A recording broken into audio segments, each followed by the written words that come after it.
Fala pessoal, boa noite. Isso aí, vamos para mais uma live hoje, né? Falar um pouco aí sobre carros híbridos e elétricos com o Alexandre, da Alfa Consultoria. Muito bom ter vocês aqui com a gente, vamos lá, vamos chegando. Isso aí, vamos lá. Prazer ter vocês aqui mais uma noite, né? A gente trocar conhecimentos. Isso aí, vamos chegando. Que dentro de instantes a gente vai começar a nossa live com o Alexandre.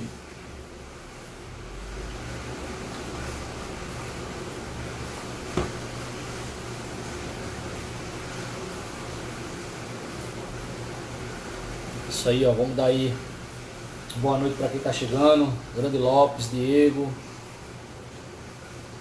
Let's Car, Grande Anderson Forte Equipamentos, nosso representante aí no estado do Goiás. Igor Gouveia, boa noite, seja bem-vindo também. Vamos lá pessoal, vamos entrando. A gente vai trocar um assunto legal aí hoje, falando sobre híbridos e elétricos.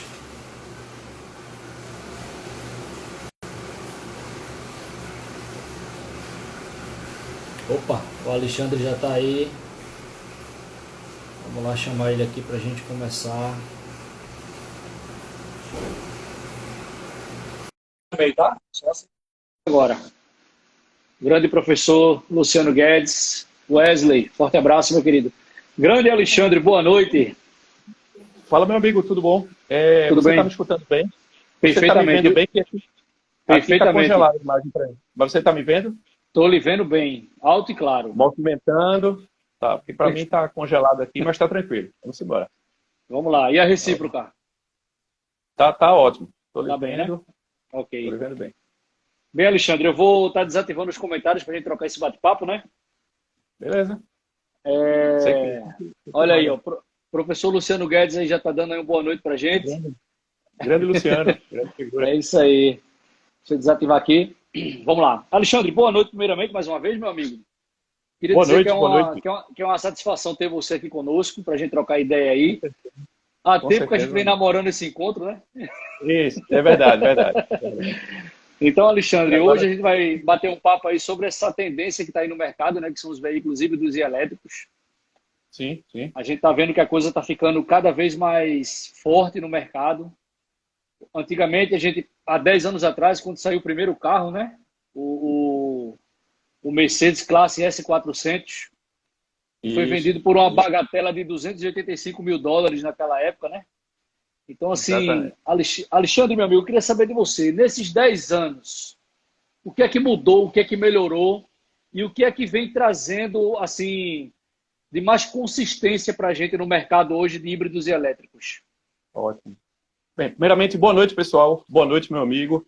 Veja só, em 10 anos realmente mudou muita coisa, né? Eu fiz até uma postagem recentemente sobre isso, comentei com algumas pessoas, porque as pessoas só pararam para perceber que chegou o híbrido quando foi lançado o Corolla, na verdade, né? A versão hybrid.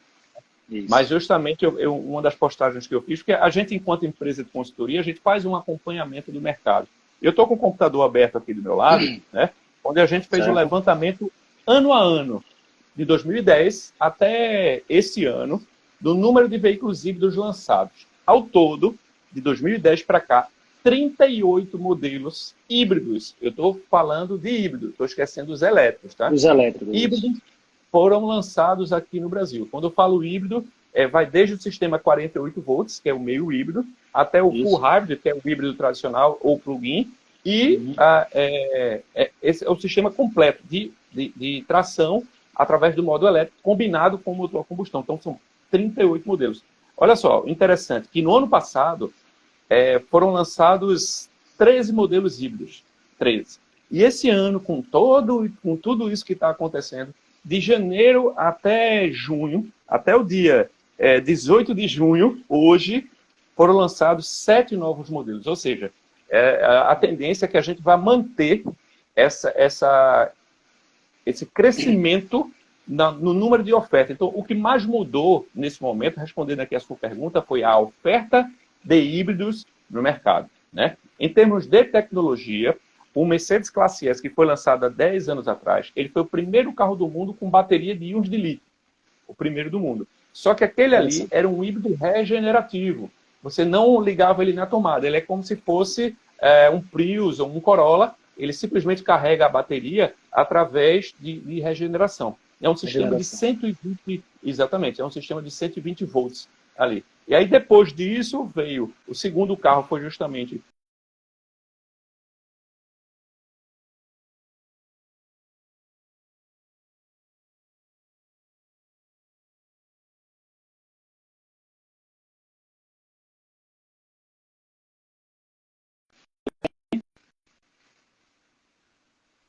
Oi, Alexandre, acho que voltou agora, tá? Oi, oi. Voltou, voltou. Você está me vendo? Voltou. Estou lhe vendo. Deu uma agora, travadazinha. tudo perfeito. Vamos lá, desculpa, deu uma travada. Não, tranquilo. Então, respondendo a isso, o que mudou foi essa oferta, né? Interessante. Pode falar. E assim, a gente vê, Alexandre, que falando em carros híbridos e elétricos, a gente hoje vê que a nossa tecnologia ela vem crescendo para melhorar a questão da sustentabilidade, a questão de emissões. Então, assim, Isso. eu queria perguntar para você, Alexandre, carros elétricos e híbridos, eles são realmente sustentáveis? Sim, sim. Isso depende muito. Isso é uma pergunta que me fazem muito, sabe, David? Porque depende muito da matriz energética do país onde ele está sendo vendido. Então, por exemplo, em algumas regiões da China, a matriz energética ainda é o carvão. Então, um carro elétrico vendido nessa região da China, se a gente for fazer uma análise que os estudiosos fazem, que a gente chama de well to wheel, ou seja, do poço à roda, onde ele analisa tudo, desde o processo de fabricação do combustível ou da produção da energia, até a utilização disso para locomover o veículo. Então, a gente fazendo essa análise, a gente percebe que em algumas regiões do mundo, o carro elétrico ele polui mais. Tá? Mas aqui no Brasil, eu sempre falo isso nos meus seminários, o Brasil é o país mais adequado para esse tipo de veículo. Por quê? Nós temos uma matriz energética mais limpa, é o país do mundo com a maior participação de hidrelétrica, né, na geração de energia. Aqui no Nordeste cresceu muito a questão solar e eólica. Né? Quem for aí para o Ceará vai ver um pátio eólico que cresceu muito nos últimos 10 anos. Então, assim, para responder isso, depende muito da matriz energética. Então, aqui no Brasil, sim, ele se torna sustentável. E principalmente se você falar aqui do Corolla, que ele é flex, então a gente usa uma matriz renovável que é o etanol de cana-de-açúcar.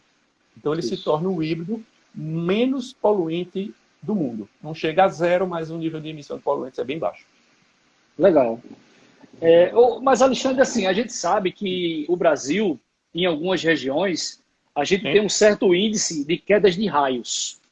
E eu vejo muito pessoal comentar carro elétrico, isso aqui, a eletricidade é uma coisa muito, assim, não sabendo manuseá-la, é uma coisa muito perigosa. Não é?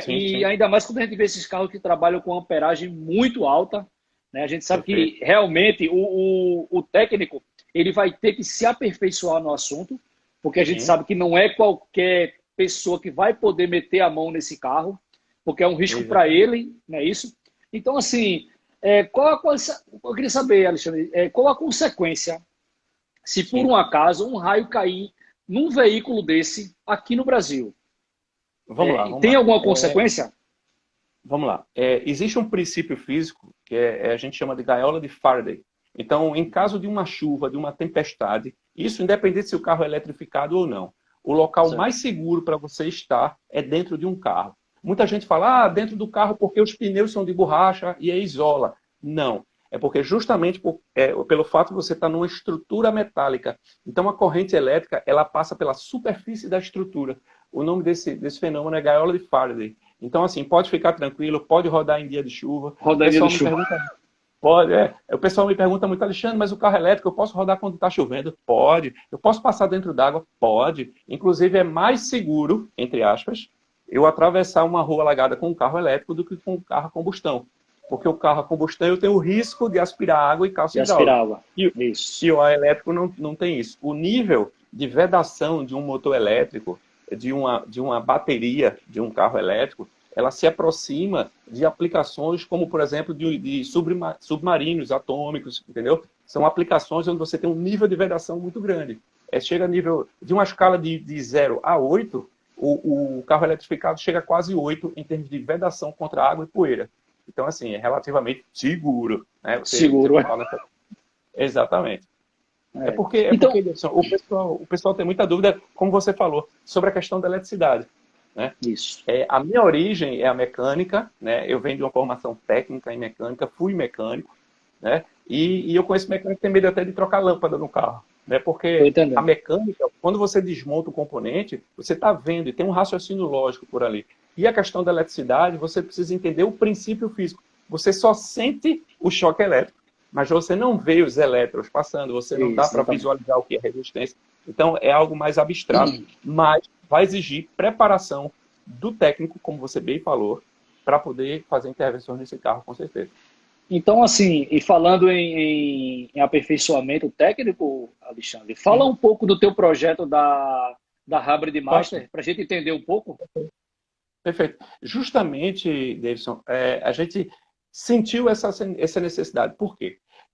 Há 6 anos eu abri a Alfa, há 6 anos eu venho estudando profundamente veículos híbridos e elétricos, mas eu comecei a estudar isso há 10 anos, justamente quando chegou o primeiro carro aqui. Então, na época, eu estava numa multinacional de autopeças, comecei a me interessar no assunto, comecei a estudar e ler muito. Ou seja, eu passei 10 anos para chegar no nível onde eu estou hoje, para ser capaz de fazer uma palestra, rodar o Brasil participando de seminários, escrever artigos e tudo mais. Então, o que foi que a gente percebeu? Que hoje existe e vai existir cada vez mais cursos sobre veículos híbridos, cursos sobre veículos elétricos. Perfeito. Eu acho isso muito válido, até porque eu já fiz vários. Né? O que eu quero mostrar para o pessoal é que algumas pessoas dizem, não, eu vou fazer um curso e aí eu estou preparado. Não, gente. Eu demorei 10 anos para chegar no nível que eu estou hoje. Então, o que eu estou mostrando para as pessoas é que precisa ser cumprida uma jornada. Né? E é isso, o projeto Hybrid Master, a ideia é justamente essa, que as pessoas sigam uma jornada, que elas entendam o fundamento de eletrificação, um fundamento de segurança, né? Isso é extremamente importante, para somente no final a gente ir para diagnóstico. Sabe o que é que eu percebo, Davidson? É que quando eu falo de veículos híbridos, veículos elétricos, a pergunta que as pessoas me fazem, como é que conserta? E como é que faz o diagnóstico? Espera aí, você não entende ainda nenhum conceito de potência elétrica. Vamos entender o princípio, né? Exatamente isso. Vamos dominar o fundamento. Por isso que a gente criou esse modelo, a gente criou esse perfil no qual a gente está fazendo aqui essa live, que é o perfil hybridmaster.alpha, justamente para a gente canalizar todas essas ações. Começamos com o e-book, né, que é o Hybrid Book, que é o primeiro livro digital sobre tecnologia híbrida do Brasil. Uma coisa que a gente percebeu, né, eu e o Felipe é o consultor que trabalha comigo, é que existe muito pouco conteúdo técnico de qualidade sobre veículos híbridos em língua portuguesa. Eu estou falando em língua portuguesa, está envolvendo Portugal e outros países. Tá? Agora, tem bastante coisa. Eu, por exemplo, agora à tarde, eu estava dando uma estudada num site russo, estudando Prius. Então, você vê o nível de insanidade nossa que a gente vai buscar isso. Então, o que a gente faz? A gente simplesmente conciliou 10 anos aí de estudo. Eu, junto com o Felipe, a gente gastou 500 horas de trabalho para formatar esse primeiro livro, que é o Hybrid Book, que a gente disponibilizou aí para venda. E a gente vai fazer eventos online. O projeto Hybrid Master ele é todo online. Né? Vamos ter algumas ações presenciais a partir do segundo semestre. Mas é isso. Falando em linhas gerais, é um programa, né, onde você vai cumprir aí 9 passos. Na verdade, são 9 níveis, tá? Saindo ali de segurança, depois você vai para fundamentos, sistemas de alta tensão, gestão térmica, bateria, ar-condicionado, até você chegar ao ponto de diagnóstico. E aí, para cada evolução dessa, você tem um nível de graduação. Você começa com, a gente chamou de Hybrid Starter, que é o cara que tem ali o conhecimento fundamental, depois vai passando e até chegar ao nível de você se tornar o Hybrid Master, que é completando 180 horas. Olha só, gente. É quando você completa 180 horas de conhecimento. A maioria dos cursos que eu mesmo participei, né, eles são de 16 a 20 horas. Gente, 16 a 20 horas não lhe prepara para a tecnologia híbrida, lhe dá uma visão, lhe dá o caminho. Tá? Eu já fiz vários cursos, continuo fazendo, quero continuar fazendo vários cursos, mas o que me faz desenvolver é o tempo que eu sento a bunda na cadeira e estudo. Eu pego aquilo que o instrutor me passou e eu aprofundo, eu levo algo mais. Por isso que a gente criou esse perfil e está tendo um resultado muito bacana aqui. Que legal. E quem são teus parceiros hoje que está com você fora o Felipe? Tem mais alguém já? O teu corpo docente para estar... Então, a Alfa hoje somos em 4 pessoas, né? Eu e Patrícia, minha sócia, Suzy, que faz o contato, o relacionamento, mas nessa parte técnica sou eu e o Felipe. Felipe é um engenheiro mecânico, né? Tem experiência internacional, trabalhou recentemente numa concessionária Toyota, então ele está trazendo muita informação, muita bagagem bacana, e a gente está se dedicando a estudar. A gente resolveu separar um pouco, sabe, meu amigo? Porque eu percebo que as pessoas falam de híbridos e elétricos. Vamos fazer um curso de híbridos e elétricos, palestra de híbridos e elétricos. E a gente focou no híbrido. Por quê? Porque o híbrido é muito mais complexo tecnicamente do que um veículo 100% elétrico. Tá? Porque ele tem essa gestão, motor a combustão e tudo mais. E a gente, no Hybrid Book, por exemplo, a gente fez um estudo de 8 montadoras. E a gente destrinchou a tecnologia ali de cada uma dessas montadoras. Como é a bateria, onde é que ela está localizada, qual é o tipo de motor elétrico, qual é o tipo de caixa de transmissão, qual é o tipo de motor que está sendo utilizado, para que as pessoas entendam, porque o conceito, quando a gente fala de híbrido, vem o Prius na cabeça.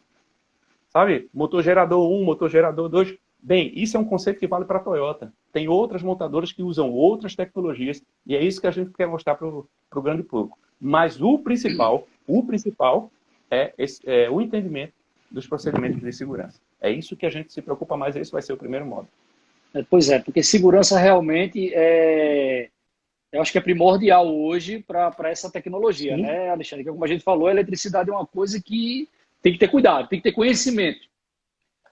A gente vê que eu via pessoas levando choque lá na bobina do Fusquinha, né? Quanto mais. Isso. Então, imagina. Eu vou aproveitar justamente esse ponto que eu acho interessante. Eu estou aqui na minha mão, se você está me vendo bem, essa aqui é uma luva que eu uso nas palestras, né, que eu uso nos treinamentos. É uma luva classe 0 de 1000 volts, é uma luva de borracha, ela tem 1 ano de validade. Então a gente explica o uso dessa luva, né, e também do uso da luva de cobertura, que é essa luva de couro, para cobrir a luva de borracha. Quando eu mostro isso, Davidson, o que acontece? Algumas pessoas acham estranho, porque a noção que a gente tem hoje de tensão é 12 volts. Isso. Quando a gente fala em tensão elevada, o cara fala assim, não, mas a bobina do carro dá 30.000 volts, mas a corrente é baixa. O que acontece hoje é que o profissional automotivo não está acostumado, isso é importante, quem está nos assistindo, as pessoas não estão acostumadas a trabalhar com este nível de tensão e com este nível de corrente elétrica. Um fusível, o maior fusível que você vai encontrar num carro, ele vai ter ali 70, 80 amperes. Por exemplo, do sistema de direção elétrica, por exemplo. A gente está falando aí de valores de corrente elétrica de 200 a 250 amperes. Lembrando que menos de 1 ampere já é o suficiente para provocar a morte de uma pessoa. Então as pessoas precisam ter o entendimento que em um carro híbrido e em um carro elétrico, você tem 2 grandezas muito elevadas. Tensão elevada e corrente elevada. Essas duas multiplicadas é que gera a chamada potência elétrica, que é algo que a gente também não está acostumado, né? Então, a gente se preocupa muito com isso, Davidson. A gente quer que as pessoas tenham um entendimento, primeiro, dessa questão do risco ao qual eles estão expostos, né? E para que, como você falou no começo, para que não exponham outras pessoas também, né? Eu estava conversando com uma reunião que eu tive uma vez, com o pessoal da associação aqui de gás aqui. Então, é uma empresa muito séria, né? É capital misto, né? Parte privada, parte estatal. E aí, conversando com eles, o gerente geral me disse um detalhe interessante. O Brasil é o único lugar do mundo onde explode carro convertido em GNV. Isso me chamou muita atenção.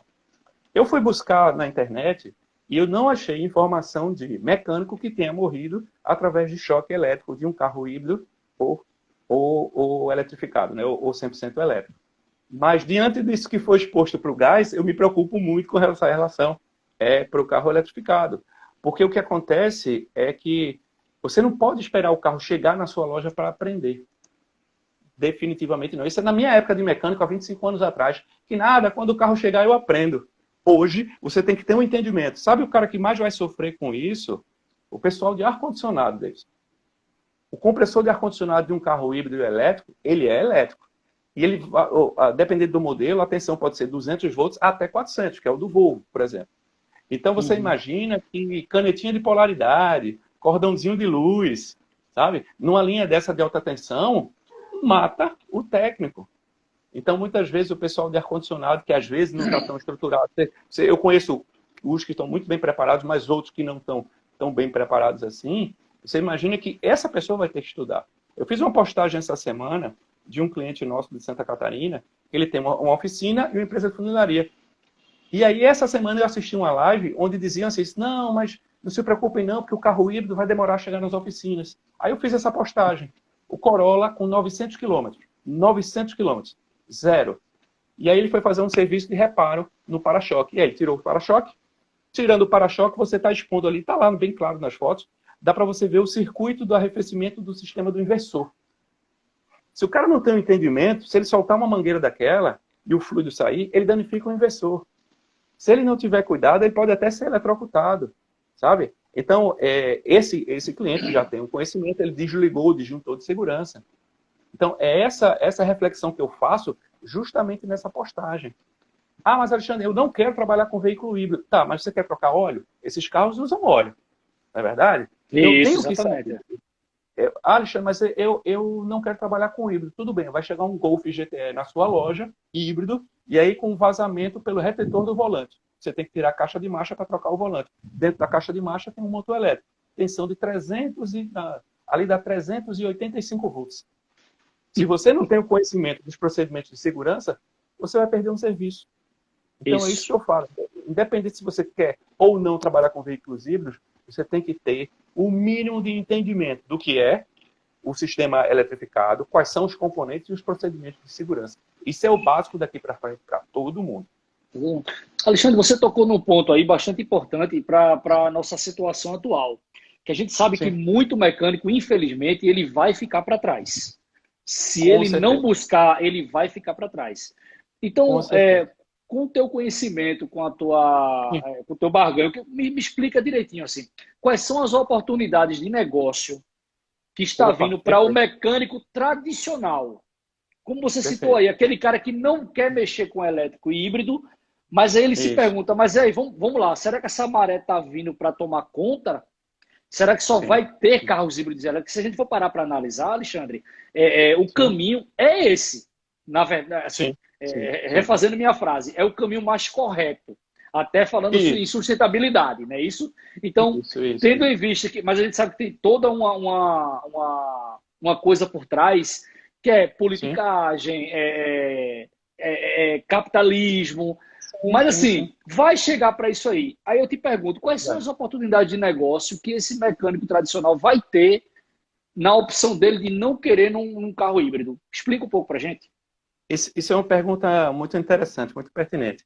Porque assim, eu recomendo a todo mundo que estude o sistema híbrido, porque abre um leque de oportunidades e de atrair novos clientes, né? Porque quem comprou um carro híbrido é um público que tem um poder aquisitivo maior.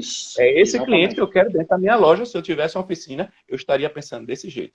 Mas veja só, um detalhe interessante. Eu sempre falo que sistema de arrefecimento é algo que vai durar durante muito tempo ainda. Porque mesmo o carro elétrico, ele tem circuito de arrefecimento a líquido.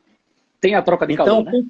Exatamente. Quem está nos assistindo agora pode encomendar amanhã uma carreta de aditivo e de água destilada, porque você vai vender isso muito ainda para frente. Outro segmento, por quê? Por conta da bateria, né, de alta tensão nos carros elétricos e o circuito inversor dos carros híbridos. Tá? Precisa de arrefecimento. Outro componente que ainda vai durar um bom tempo é a bateria 12 volts. Mesmo carros híbridos e elétricos, ele tem bateria 12 volts. Por quê? Porque precisa da baixa tensão para alimentar os circuitos eletrônicos das centrais. Isso. Então, por melhor que seja o seu carro elétrico, um Porsche Taycan de 800 volts, se a bateria 12 volts dele descarregar, o carro não vai pegar, porque as centrais eletrônicas que gerem o sistema de alta tensão não vão funcionar. Então, arrefecimento e bateria, isso aí vai durar durante um bom tempo. Tá? E undercar. Esses carros, né, tem pneu, tem suspensão, certo? Tem pastilha de freio. Então, esse serviço aí vai continuar. O que acontece é que, em carros híbridos elétricos, como a resistência que o motor elétrico oferece quando você está desacelerando, né, é um efeito de geração de campo magnético, isso ajuda a desacelerar o carro, você usa menos o freio. Ou seja, num carro elétrico, a pastilha de freio dura 100 mil quilômetros, fácil, fácil, fácil. O circuito de arrefecimento, como ele não trabalha com temperaturas muito elevadas, você não vai estar trocando aí a todo instante, né? Por exemplo, a Toyota prevê trocar o fluido de arrefecimento do inversor a cada 160 mil quilômetros. Então, isso vai ter também um impacto, sabe, Davidson, no negócio de reparação. Eu tive na concessionária Jaguar Land Rover no começo do ano, tá? E lá na concessionária eu fui conversar sobre o Jaguar I-Pace, carro aí de seus 436 mil, 100% elétrico. E aí eu conversando com a gerente, disse, e o plano de manutenção do carro? Ela disse, a cada 2 anos, ou 36 mil quilômetros. Tá, e o que é que troca?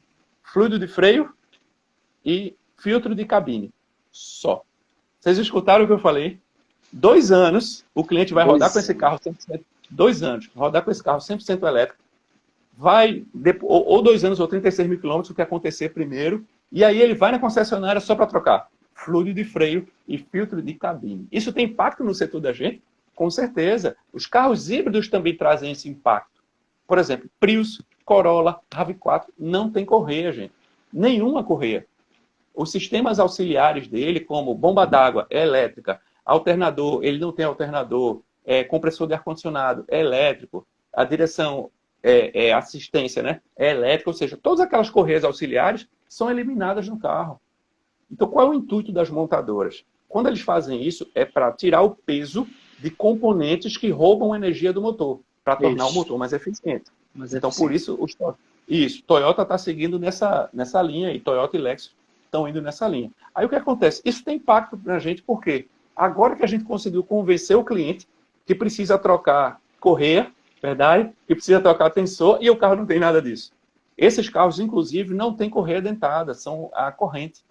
Ou seja, são carros que vão ter impacto no nosso negócio. Só que ele ainda tem óleo, né? Filtro de óleo, filtro de combustível. E uma coisa que eu sempre falo para aquelas pessoas que insistem em dizer, eu não quero trabalhar com híbrido. Gente, híbrido é um grande negócio. Por quê? Vamos entender que o motor a combustão não fica ligado o tempo todo. Ele liga, desliga, passa boa parte do tempo desligado, depois liga novamente e liga muito rápido. Aí ele liga funcionando como gerador, então ele mantém uma rotação. E a qualidade desse óleo? Posso colocar qualquer óleo? Não. Eu tenho que colocar o óleo adequado. Eu tenho que cumprir rigorosamente aquilo que é estabelecido no manual, sob o risco de danificar o motor. Então, o carro híbrido, ele tem uma demanda para troca de óleo. Vocês perceberam? Só que agora, para ser capaz de trabalhar com carro híbrido, eu tenho que ter um mínimo de entendimento do sistema. Senão, eu posso estar me expondo, né, desnecessariamente. Eu volto a dizer aqui só um detalhe.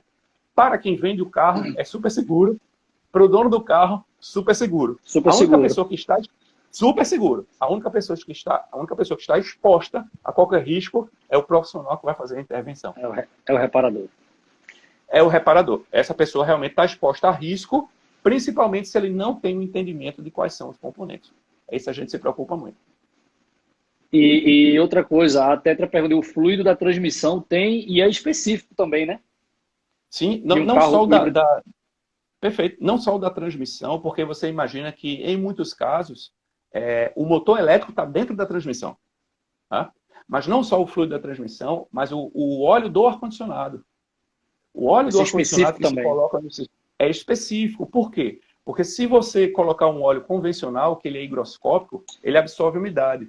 Esse óleo, que é o especificado para veículos híbridos, ele não tem uma gota de umidade. Porque senão você... se tiver umidade no sistema, você começa a ter essa transferência de elétrons. E aí pode gerar uma descarga elétrica. Se você usar um óleo qualquer, fora da especificação, pode até degradar a proteção do motor elétrico. E aí o compressor começa a vazar corrente. Olha aqui, que não é nada agradável. Então, quem trabalha com ar-condicionado precisa ter 2 máquinas recicladoras. Alexandre, interessante. O Chioli aí, está acompanhando nossa live, ele fez uma pergunta muito pertinente. E assim, a gente brinca em casa que assim, às vezes quando a gente tem uma queda de tensão na casa, o nosso disjuntor, ele desliga automaticamente, né? Quando tem um pico muito alto. E ele fez uma pergunta interessante aí. No caso de um acidente, de uma colisão, tem risco de acidente elétrico? Esse é algo que me perguntam muito, meu amigo. Eu gosto muito dessa pergunta. Olha só, se a gente observar os carros híbridos, principalmente os híbridos, ele tem uma certa identificação do lado de fora. O Porsche, ele tem um contornozinho amarelo em torno do nome e a pinça de freio é amarela. Os carros da Lexus e Toyota, eles têm um emblema com contorno azul. O Golf GTE também tem um emblema com contorno. Então, tem uns detalhezinhos para mostrar que são híbridos, né? Porque em caso de acidente, é passível de ter um risco elétrico. Vamos explicar aqui. O sistema é uma coisa chamada de interlock, tá? O sistema de airbag está conectado, está se comunicando ao sistema de alta tensão híbrida. Então, quando a central airbag aciona as bolsas, desabilita também o sistema de alta tensão. Então, assim, em teoria, parou de circular corrente elétrica de alta tensão no sistema. Mas tem que lembrar duas coisas. Primeiro, que a bateria, ela tem a tensão, ela tem a diferença de potencial entre os seus terminais. O que é que isso pode ocasionar? Se alguém tiver contato com algum cabo que saia diretamente da bateria, então, dependendo do tamanho da colisão, se este cabo que sai diretamente da bateria encostar no chassi, eu posso ter ali uma descarga elétrica. Quem está dentro do carro está protegido. Tá? Quem está dentro do carro está protegido por aquele princípio que a gente falou no começo, né, da gaiola de Faraday. Mas quem está do lado de fora, esse tem um risco. Então, os socorristas, os bombeiros, o cara do reboque, tem que ter esse entendimento. Que existe um risco potencial. Sabe? Ou seja, Alessandro, a gente vê aí que é uma coisa, desculpa até atrapalhar, é uma coisa que vai movimentar muita gente. Muito. Perfeito, perfeito. Olha, eu queria chegar nesse ponto. Por quê? Quando eu falo de eletrificação veicular, eu não estou falando somente de capacitar o técnico, não. Mas é o bombeiro, é o socorrista, é o cara que vai ali na motoquinha dar uma chupeta na bateria do 12 volts. Entendeu? Todos os elos da cadeia. Há uns 3, 4 anos atrás, eu fiz um seminário no Espírito Santo, e aí o comandante do Corpo de Bombeiro estava lá assistindo. Ele ficou espantado. Ele disse, caramba, eu não estou sabendo de nada disso. E aí, por sorte, já tiveram, salvo engano, 2 workshops no Brasil, né, com os bombeiros, onde as montadoras fornecem os carros. Quem der uma olhadinha lá no nosso perfil aqui, nessa postagem do Prius, vai ver que, do Prius não, do Corolla, vai ver que tem uma foto do assoalho do carro, onde o cabo de alta tensão corta de um lado ao outro o carro. E está lá exposto. Se eu tenho uma empresa de funilaria, né, e vou trabalhar com uma solda ali perto, ou se eu sou socorrista, né, e na hora que eu vou rebocar o carro, está ali no acidente, de noite, eu não sei onde eu vou colocar ali o gancho, e eu tenho contato com um cabo desse, entendeu? Então, existe um risco potencial, sim, e as pessoas precisam estar preparadas para isso, né? É isso que a gente tem batido muito e orientado. Quem está mais exposto ao risco são as pessoas que vão fazer as intervenções. São os técnicos, os bombeiros, os socorristas e por aí vai. Cara, já muito interessante isso aí. Olha, inclusive já teve caso na Europa de socorrista, de bombeiro, que morreu ao tentar socorrer pessoas num acidente de carro eletrificado. Porque ele vai cortar a carroceria e aí tem contato com um cabo de alta tensão saindo da bateria e aí tem uma descarga elétrica. E quando eu falo de descarga elétrica, gente, é um nível de tensão corrente extremamente alto. E aí, em muitos casos, infelizmente, é fatal.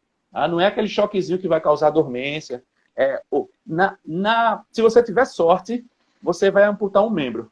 Tá? Se você tiver sorte. Que pode trazer queimaduras graves, tá? Ou falência, porque causa fibrilação no músculo cardíaco. E aí você vem a morrer na hora. Então, assim, é arriscado, realmente. A minha maior preocupação, é porque eu tenho muita preocupação com isso, sabe, Davidson? Então, sempre que a gente tem essa oportunidade de falar sobre isso, a gente fica à vontade. Não pode fazer adaptação, já que a gente está falando para os donos de oficina, que são seus clientes, né, cara? Isso. Esses carros não podem ser submetidos a nenhum tipo de adaptação. Eu não posso usar uma peça, principalmente nos componentes aí, que não seja uma peça de qualidade, tá? Eu não posso fazer intervenção se eu não tiver em mãos com os equipamentos de segurança. De segurança, tá? Os EPIs, né? Essa luva ela tem validade de 1 ano. Olha só, a gente ensina isso, que para você usar a luva, primeiro, você não é só colocar a luva, eu tenho que fazer um teste para ver se a luva não tem vazamento. Não sei se dá para perceber aqui, ó. Olha aí. Eu tenho que fazer esse procedimento antes. Existe uma luva classe 00. Então, as pessoas estão comprando a luva classe 00, que é 500 volts. Ah, Alexandre, mas a tensão lá no Prius é 200 volts, do Corolla é 200, do RAV4 é 200. É para que eu vou comprar uma luva de 1.000? Porque com o carro funcionando, você vende equipamento, certo? Aí o cara Isso. coloca lá o PDL, que é um equipamento espetacular, que eu recomendo para o pessoal, e aí o cara vai fazer um teste de injeção eletrônica, porque o carro tem injeção eletrônica. Eu estou lá Isso. fazendo um diagnóstico com o motor funcionando. E aí o pessoal tem esse costume, aqui na região a gente chama de churrasqueira, né? Ali na base do para-brisa, que o pessoal coloca a ferramenta. Gente, não faz isso. Motor funcionando, estou fazendo diagnóstico, cara, tu bota uma chave de boca, uma chave de... Vai, e por aí vai. Beleza. Aí essa chave cai ali por trás.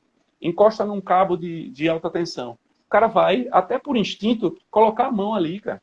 Isso. Você está entendendo o nível de risco que a Não, gente está é exposto? muito grande, é muito grande. É muito. Então, precisa ter o mínimo de conhecimento, sabe? Dos procedimentos de Qualificação. segurança. E dos riscos, e de qualificação, com certeza. Isso Por isso aí. que a gente fala muito da parte de segurança. O Goiânia Diesel aqui está fazendo uma pergunta para você aí, Alexandre. Se o condutor usar marca-passo, Opa! O condutor, olha só, é o que eu como a falei. gente falou, o Quem vende, condutor ele está é, 100% seguro. quem vende o carro está tranquilo, quem é o dono do carro está tranquilo. O que algumas pessoas falam é que o inversor, por ser uma espécie de chaveamento eletrônico, ele gera um nível de frequência que alguns animais domésticos se incomodam. Algumas pessoas falam que esta frequência gerada poderia atrapalhar no marca-passo, mas isso não é nada comprovado, tá, gente? Isso não é nada cientificamente Legal. balizado, comprovado. Então, quem está dentro do carro, eu garanto, está mais seguro do que quem está do lado de fora, com certeza. Legal. Alexandre, a gente vê hoje que um veículo primordial para um bom diagnóstico no veículo, acho que a primeira coisa que a gente tem que analisar é a bateria do carro. Então, Sim, bateria sim, é o coração do veículo, né? A gente pode dizer isso. E sim. eu pergunto para você assim, a bateria do veículo híbrido e elétrico, a gente sabe que ela é de lítio. Algumas usam o lítio, não é isso? Que é a mesma Isso. tecnologia usada em celulares. E a gente tem Perfeito, perfeito. tem muito comentário de que a bateria vicia do celular. Isso vai Muito bom acontecer você nos falar isso. veículos? Muito bom você falar isso. Vamos lá. Essa questão, quem falou que a bateria vicia, com certeza entregou a idade. É um cara muito velho, é um cara feito eu, entendeu? Você é um cara novo, meu amigo. Você é um cara novo. Eu até falei isso na última live que eu fiz no sábado, né? A respeito do seguinte: a bateria que vicia é de níquel-cádmio. Então, o cara que tem ali um Ericsson, tá? Não é da tua época, né? Ou Eu um peguei, eu peguei, Nokia, eu peguei. ou um Nokia, né? Se você abrir aqueles aparelhozinhos ali, você vai ver que tem lá níquel-cádmio. O que os veículos híbridos e elétricos usam hoje é os híbridos da Toyota e Lexus, níquel hidreto metálico, e o restante dos carros híbridos e elétricos íons de lítio. Íons de lítio é uma tecnologia que a gente está usando aqui no celular, que a gente usa como você bem falou, usa no laptop, tá? É a Isso. mesma tecnologia. Mas por que não vicia? Primeiro, porque o íon de lítio ela não se submete a isso, tá? É outro tipo de tecnologia. Mas o mais importante para que isso não aconteça é que existe uma gestão da recarga. Existe uma coisa chamada de BMS, né? Que é um módulo ou um software dentro de um módulo que gerencia a carga da bateria. Então, a carga da bateria de um carro híbrido ou elétrico nunca vai chegar a zero. Mesmo que ela mostre a indicação lá no painel, ela está dando ali, no mínimo, 20%. Outra coisa, ela nunca vai carregar 100%. Ela fica ali oscilando entre 20% e 80%. Eles perceberam que fazendo isso, a vida útil da bateria é quase que duplicada. Então, o que é que o sistema faz? Carrega a bateria até 80%, deixa ela descarregar até 20%. E fica nesse nível, 80, 20, 80, 20. Porque se ele deixasse chegar a zero, não é que iria dar efeito memória, mas ia acontecer uma degradação mais acelerada das suas células. E aí a bateria começa a perder capacidade de reter carga. Eu li um artigo muito bacana, eu leio 25 sites de carro por dia. Quem estiver achando que é mentira, me passa um e-mail, se quiser eu boto um e-mail, vou pedir para a Patrícia botar meu e-mail aqui, que eu passo a relação dos sites, tá? Eu estou lendo site chinês. Eu estava lendo um site chinês em inglês, só que aí eu descobri essa semana um site chinês, cara. Cara, e é bizarro de informação de carro elétrico. Olha, se quer estudar carro elétrico, é China. Chinês, China. É Os China, caras é China. são. Lá foi anunciado um salão de automóvel com nada menos que 600 veículos expostos e 100 montadoras. É um absurdo, cara. Então é lá. Os chineses são imorais. São imorais. Se quer aprender carro elétrico, vai estudar mandarim, porque os caras lá estão dominando nesse sentido. Então, o que acontece é isso. A gente precisa estar bem por dentro, bem atualizado, entendendo o que está acontecendo. Vai vir aí bateria de grafeno. Não é que a bateria toda é de grafeno. Vai ser feito no anodo e no catodo, né, nos extremos da bateria, a inserção de grafeno, que é uma estrutura cristalina do carbono. Isso vai aumentar muito, cara, a vida útil das baterias. Então, semana passada foi anunciado uma bateria que vai dar 2.000 quilômetros, cara, de durabilidade. Uma autonomia muito boa autonomia. E aí você observa o seguinte, hoje, qual é a vida útil de um motor elétrico? Por baixo, 200.000 quilômetros, motor elétrico. E olha que ele não tem nenhum tipo de desgaste, porque ele não tem coletor e escova, né? Eles são brushless, ele não tem isso. São de corrente alternada, altamente eficientes, não são de corrente contínua, tá? Como a gente está mais acostumado, né? As baterias estão extremamente duráveis. Então, a Tesla tem o seu caminhão chamado de Semi, que a vida útil, a expectativa de vida útil do motor elétrico é 1 milhão de milhas, o que dá 1,6 milhão de quilômetros, sabe, de vida útil de um motor elétrico. Então, entenda o meu amigo reparador. Onde entra um motor elétrico, a vida útil do componente, meu amigo, multiplica por 100. Multiplica por 100. Quando entrou a direção elétrica, vamos fazer uma reflexão aqui. Direção hidráulica. Dá vazamento, a bomba dá problema, começa a fazer barulho, não é isso? Tem que fazer limpeza. Quando entrou a direção elétrica, acabou o problema, cara. Acabou. E por que entrou a direção elétrica? Por 2 motivos. Para eliminar um fluido que poderia gerar um vazamento, que poderia contaminar o ambiente. Então ele elimina o fluido. E segundo, para aliviar a carga ali do motor. Então o sistema passou a ser elétrico. Depois que passou a ser elétrico, meu amigo, eu não tenho mais o que fazer. É alinhamento e balanceamento. E se der uma folgazinha na caixa, a caixa é mecânica, a assistência é elétrica. Mas um motor elétrico, esse aí não dá problema. Essa é a questão. Reflitam sobre isso. Onde entra motor elétrico, não tem manutenção. Não tem manutenção. Alexandre, a gente já está com o nosso tempo estourando aí, a qualquer momento vai cair. Mas assim, o assunto está muito interessante, vamos ver. Caso caia aí, a gente volta pelo menos para se despedir do pessoal, tá bom? E assim, eu queria tirar mais uma dúvida com você. A gente sabe que vivemos num país tropical, onde somos ricos em matéria-prima, né? E assim, Alexandre, a gente sabe que toda bateria ela tem um componente que é a matéria-prima, que é o lítio, as reservas de lítio. Certo? Sim. Mas a gente sabe que isso no futuro pode vir a ter a escassez. E o que vai acontecer com essas baterias, com esses veículos, se isso vier a acontecer? Isso é uma pergunta também muito pertinente. Me perguntam muito sobre isso, meu amigo, certo? O pessoal fala, qual é a vida útil de uma bateria dessa? Não, ela é feita para durar em torno de 10 anos, porque é a vida útil da grande maioria dos componentes do carro. Então, ela não poderia durar menos do que os outros componentes. Então, ela tem que durar pelo menos aí 10 anos. E quando essa bateria ela for para o espaço, não tem mais capacidade de carga.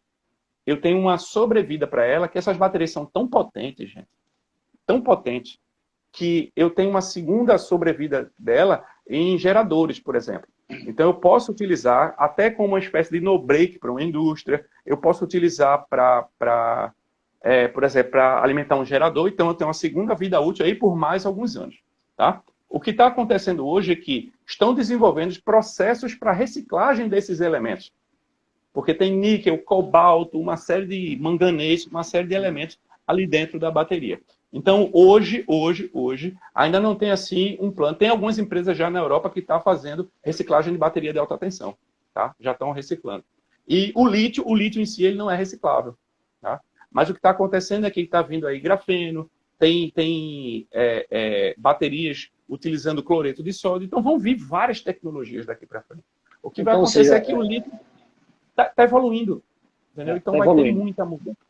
Essa é a ideia. Está tendo muita mudança. Eu estava assistindo, gente, olha só, para quem é reparador, né?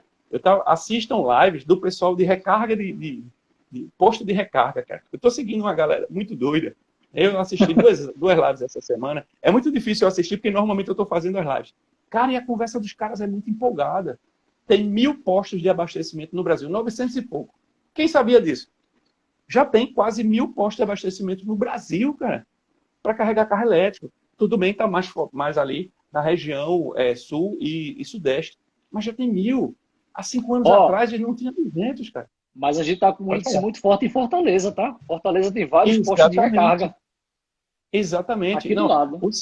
Exatamente. O Ceará, ele está despontando como um polo aí para investimento em tecnologia limpa, né, cara?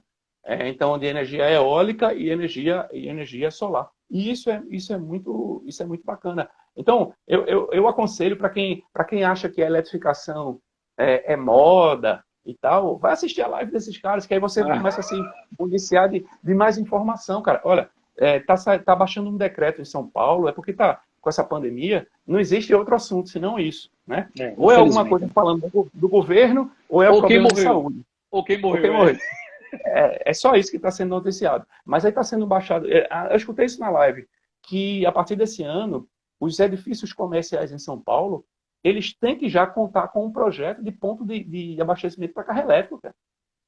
Ou seja, condomínio vai ser todo comercial e residencial em São Paulo vai ser assim, ele tem que apresentar um ponto de recarga, cara. Então está se criando a infraestrutura. Agora, deixa eu só comentar uma coisa. Teve uma pessoa que disse, Alexandre, eu nunca compraria um iPace porque só dá 400 km de autonomia. Aí eu pergunto, quantas vezes tu roda mais do que isso, criatura? Pois é.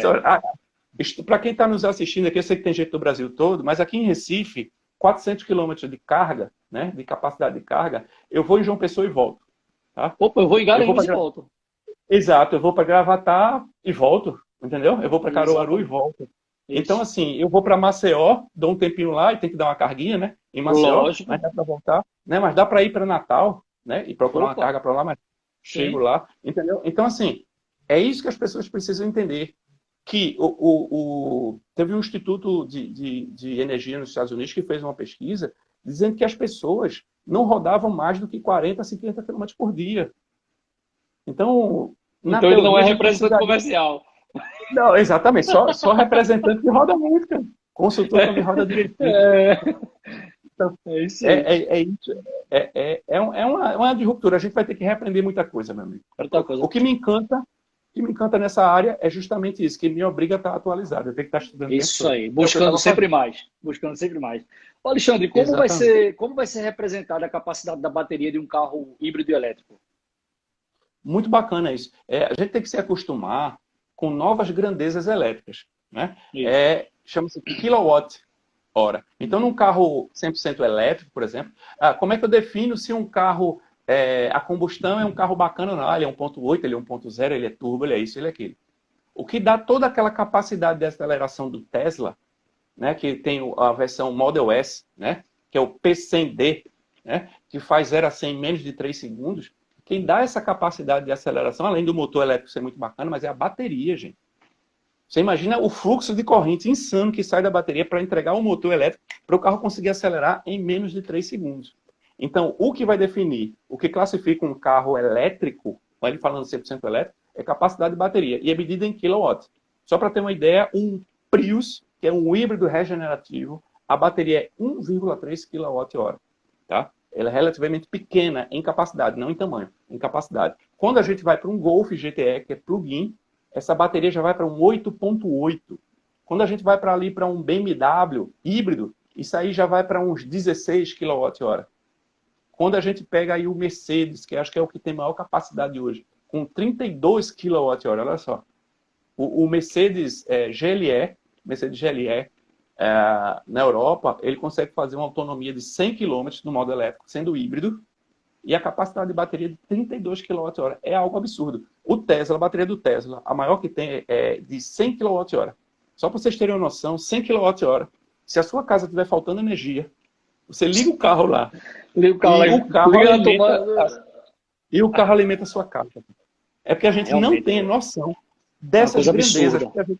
A gente não está acostumado com isso, entendeu? Então a gente precisa rever, sentar a bunda na cadeira de novo, começar a estudar potência elétrica, que é isso que a gente precisa. Eu não estou nem conseguindo ver aqui, porque a questão dos comentários, senão eu fico meio perdido, mas você vai Não dizendo é. aí. Não, estou vendo aqui, ó, Alguma... o Leon ele fez uma pergunta até que eu acho que é interessante. Em caso de Perguntas fáceis, tá, urgência, pessoal? vamos lá. Em caso de urgência, a pessoa pode desligar a bateria para não ter uma descarga elétrica? Não sei se ele falou da 12 volts ou a bateria de alta tensão. Vamos lá. Existe uma maneira de você desenergizar o sistema de alta tensão, tá? Que é desligando um disjuntor de segurança. Não é um interruptor, é uma chave de segurança que você retira lá da bateria e tem que guardar em um local seguro, né, para evitar a reenergização que a gente chama. Só que antes de desligar isso, eu tenho alguns procedimentos antes. Eu tenho que desligar o carro no botão, eu tenho que desligar o negativo da bateria para só depois de desligar o disjuntor de segurança, entendeu? Então, são etapas. Depois que eu desligo o disjuntor de segurança, eu tenho que ir lá na frente, lá no inversor, verificar se está chegando, se tem tensão residual, porque no inversor tem capacitor e tem resistor. Isso pode acumular tensão residual, que pode provocar um choque. Tá? Aí, passado 10, 15, alguns carros pedem 20 minutos, aí sim que você vai ter a tensão zerada no circuito, mas a bateria continua com a tensão nominal dela, 200 volts, 300 volts, 400. Você tocou no assunto que eu queria lhe perguntar. Por que os carros elétricos híbridos ainda usam bateria 12 volts? Então, é como eu comentei. A função do 12 volts é alimentar aquele circuito de baixa tensão. Então, por exemplo, acionar um vidro, acionar um farol. Porque você imagina que se a gente fosse alimentar todos esses componentes com alta tensão, eu teria que fabricar uma lâmpada nova, fabricar um som novo, fabricar uma máquina elétrica de vidro nova. E isso aí ia mudar a cadeia toda. Aí o que os caras fizeram? Não. Eu sou fornecedor de vidro elétrico. Não, meu amigo, eu não vou fazer um motor de vidro elétrico para 400 volts. Eu tenho de 12 volts. Né? Então precisa ter um circuito 12 volts. Tá? Mas a bateria 12 volts do carro, ela serve só para alimentar esses sistemas quando o carro está desligado. Tá? E ela é carregada pelo inversor. Então essa bateria ela vai durar muito, 3, 4, 5 anos. Por quê? Como não é ela que fornece carga para dar partida no motor a combustão, no carro dos híbridos, ela não sofre descarga profunda. Além do que, tem um componente eletrônico com a central gigantesca, que é o inversor, controlando e monitorando a carga dela. Então é uma bateria que vai durar muito, cara, mas precisa ter 12 volts para alimentar as centrais eletrônicas e para alimentar o circuito de baixa tensão. Isso é perfeito. Alexandre, meu amigo, queria te agradecer por essa oportunidade. Realmente foi uma live bastante esclarecedora, até para mim também, confesso, que eu dei uma estudada para tentar a gente conversar um pouco. Claro que eu não vou chegar ao teu nível, vou demorar um pouco para chegar aí. Quem sou eu? Mas ó, eu queria agradecer a todo mundo que está participando, certo? Quem não está seguindo aí o Hybrid Master, segue lá, dá essa moral para eles, certo? E se você está seguindo aí o Hybrid Master, o Alexandre, dá essa moral para a gente também, que a gente está sempre trazendo informação, certo? Muito bom. E dou a palavra a você para agradecer o pessoal que está presente. Meu amigo, só tenho que lhe agradecer por essa oportunidade. Estou sempre à disposição. Esse é um assunto que faz com que a gente reflita muito. Então, a gente tem essa missão de orientar as pessoas. Tá? Todo sábado a gente está fazendo às 19 horas aqui pelo perfil @hybridmaster.alpha lives sobre veículos híbridos. Então, se quer ficar por dentro, assiste a live todo sábado às 19 horas. Se você seguir a página, tem lá umas 76 publicações. A gente faz quase 3 publicações todos os dias. Tá? Entre 2 e 3, todos os dias. Então, final do ano a gente vai terminar com 500 publicações. Se você só ler aquilo ali, você já vai abrir sua mente aí para veículos híbridos. Então, só tenho que agradecer a você, meu amigo, pela oportunidade. Pode ter certeza que eu vou ser um dos leitores.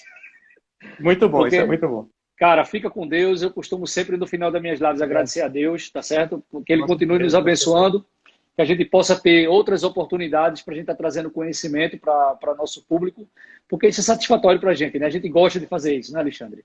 Então, cara, fica com Deus.